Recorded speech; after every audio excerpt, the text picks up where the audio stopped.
Hello बच्चों, let's read the question. The question is, water flows through a horizontal tube of variable cross section. The area of cross section at x and y are 40 mm square and 20 mm square respectively. If 10 cc of water enters per second through x, find the pressure difference px minus py. तो हमें pressure difference जो है वो इस tube के लिए calculate करना है. तो देखिए इस क्वेश्चन को सॉल्व करने के लिए हम जो की कॉन्सेप्ट यूज करेंगे उसमें हमें दो चीजें यूज करनी है. एक तो आप यूज करेंगे इक्वेशन ऑफ कंटिन्यूटी, जो हमसे क्या कहती है, इक्वेशन ऑफ कंटिन्यूटी जो हमसे कहती है कि एक एंड पर जो रेट ऑफ फ्लो होता है A1 B1 वो बराबर होता है दूसरे एंड पर रेट ऑफ फ्लो के A2 B2 के.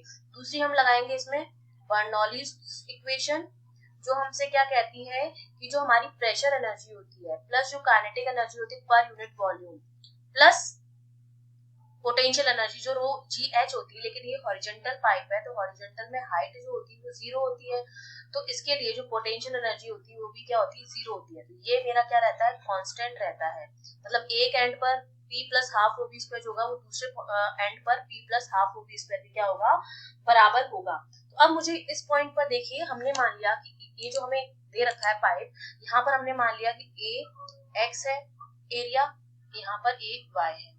यहाँ पर हमने मान लिया कि Vx से एंटर कर रहा होगा स्पीड से और यहाँ पर Vy स्पीड से बाहर निकल रहा होगा. ठीक है, और यहाँ पर हमने मान लिया प्रेशर Px है और इस पॉइंट पर प्रेशर Py है.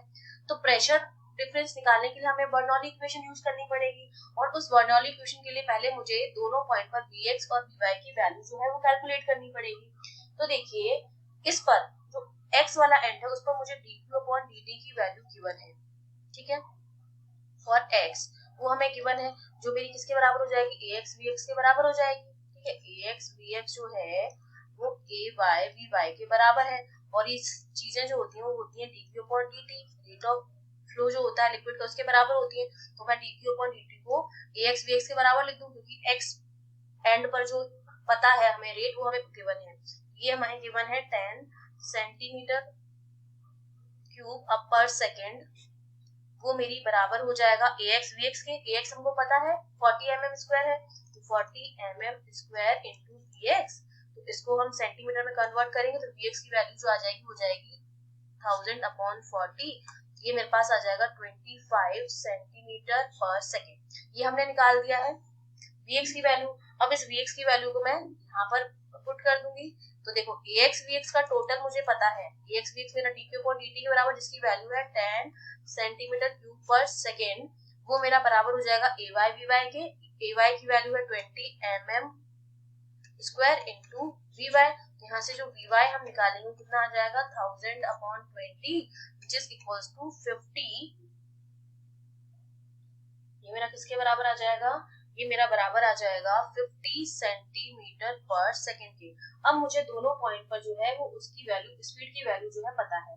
अब हम क्या लगाएंगे, बर्नौलीज इक्वेशन लगाएंगे. दोनों एंड के लिए हम क्या लगाएंगे, बर्नौलीज इक्वेशन लगाएंगे. तो क्या हो जाएगी px प्लस हाफ रो vx स्क्वायर, वो मेरा बराबर होगा py प्लस हाफ रो vy का स्क्वायर.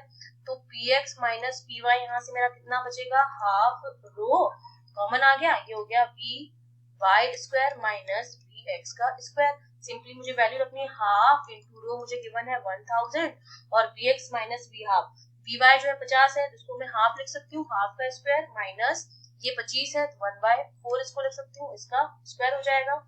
जब इसको सॉल्व करेंगे तो वैल्यू आती है 93.75 न्यूटन पर मीटर स्क्वायर. ये मेरे पास क्या आ गया है, दोनों एंड पर प्रेशर का डिफरेंस हमें पता चल गया है, जो मेरा किसके बराबर आया है 93.75 न्यूटन पर मीटर स्क्वायर के बराबर. I hope you understood well. All the best.